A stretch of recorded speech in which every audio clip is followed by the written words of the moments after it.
anytime we get a chance to play in front of our fans, man, it's an unbelievable opportunity. Especially this upcoming game Monday night. Looking forward to the whiteout, and I know it's going to be an electric atmosphere. Sam, especially the MVP chance, how did that hit you considering your career path? Yeah, like I said, man, just to be able to play in front of those fans, to be able to play with my teammates, to play for some of these coaches, it's just an unbelievable opportunity. And I'm just going to continue to stay present, locked in the moment. And yeah, that was a pretty special moment. Love, hate quarterbacks. That's right. Sammy Darnold, 5 touchdowns last weekend. What a story he's been. 19-plus fantasy points in 5 of his 6 true home games this season. Jay hinted at it earlier. The Bears' defense is a disaster right now, Matthew. Fire up Sammy D for the fantasy playoffs. 3 of the 4 quarterbacks to face Chicago during the last 4 weeks have scored 20 or more fantasy points, and that includes Sam Darnold in Week 12. Sam Darnold's been so good that the AP, they changed the criteria for comeback player of the year to expressly try and exclude players like Sam Darnold who weren't coming back from injury. He's still the second favorite for the award at DraftKings because he's been so good that people might just there's a chance that he just, he may just win anyway. There's a weird other circumstances thing criteria. To me, what he is coming back from, like Adam Gase, the Jets, to me that is a better comeback story than, Joe Burrow's had an awesome year. I don't want to pile on Joe Burrow, but Joe Burrow was 3rd favorite for MVP before the season. The team's 5-8. Sam Darnold has a much better comeback story. Oh, for sure. Yeah. Signs a 1-year prove-it deal to be a backup to a rookie, and then because of injury. He's going to, right now, if the vote were held today, he would finish 5th or 6th at MVP. That's how good that he has been. So then he should be comeback By the way, player of the year. Rightfully so. Yeah. Tim Patrick, though, is this show's comeback player of the year.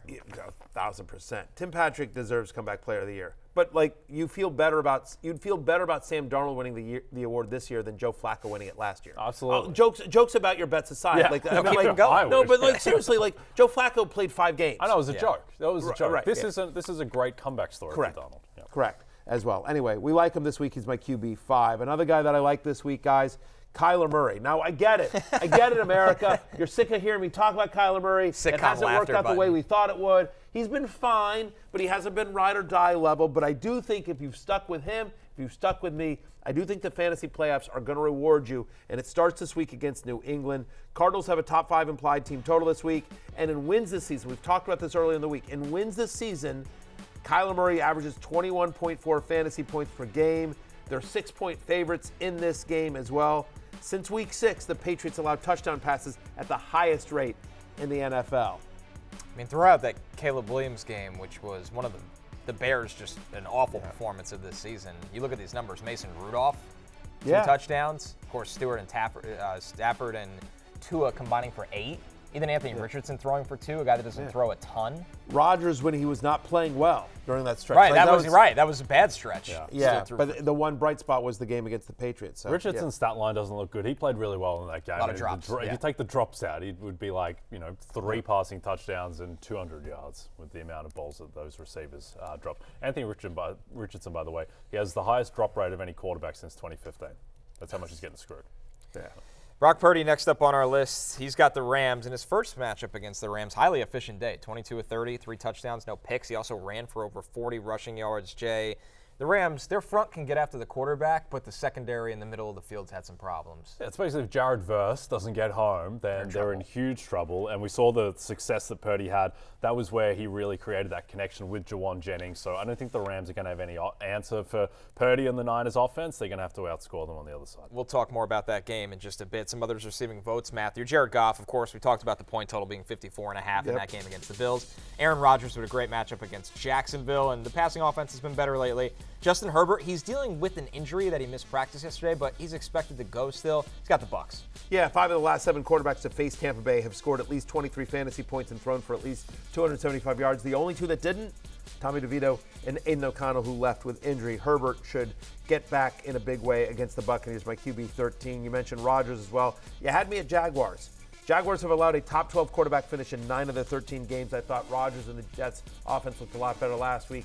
And then finally, Jared Goff has thrown 2 touchdown passes now in 5 straight home games. This game is at home against Buffalo, and we've already talked about what a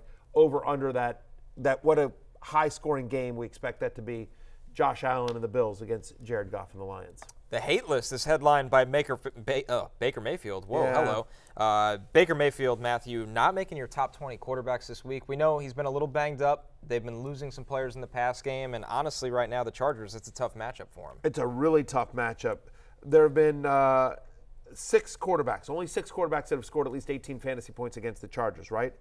And 5 of them had either a rushing touchdown or 40 or more rushing yards. Now, Baker's gotten more mobile this year. He runs a little bit, but I don't know how well you feel about it. Chargers have allowed multiple touchdown passes in only 4 games this season. That's tied for the 3rd fewest. They're on the road. Bengals and the Ravens. They're the only 2 teams this year that score more than 20 points against the Chargers. LA just sort of grinds you down, and they just, they have these slow-paced pace of play games, especially given that they can't run the ball. They're going to just, I don't know. I don't think they're going to want to get a shootout in with Baker Mayfield, so I'm just nervous about him on the road at LA. I think this is a low-scoring game. Our last one, Jay, is Jordan Love. Since Week 8, averaging 24.8 pass attempts per game. You hinted at this earlier. I don't know if it's the trust level or just trying to be a little bit more careful, but Love's not dropping back 40 times and just throwing the ball down the field. Yeah, and I think there is a sense that Jordan Love, if he is in true pass sets where they know that he has to pass, he's just not quite as effective. I think that the play-action game, taking those deep shots, that is what has made him really effective. And he's going up against the Seahawks defense. He's going on the road to a defense that I think has been playing like a top 5-6 defense the past month. So tough matchup for Jordan Love. Yep. Hey, it's Matthew Berry from NBCSports.com and RotoWorld.com, and I want to thank you so much for watching whatever it is you just watched, or if nothing else, being too lazy to click out of the autoplay after this video started, after whatever it is you actually wanted to watch finished. But now that you're here, I'd like to take a moment here to ask you respectfully now, okay? I'm asking you respectfully to subscribe to the NFL on NBC YouTube channel. You'll get the latest RotoWorld fantasy news headlines, all sorts of great shows, including my own Fantasy Football Happy Hour. So go subscribe now. Again, I'm asking respectfully.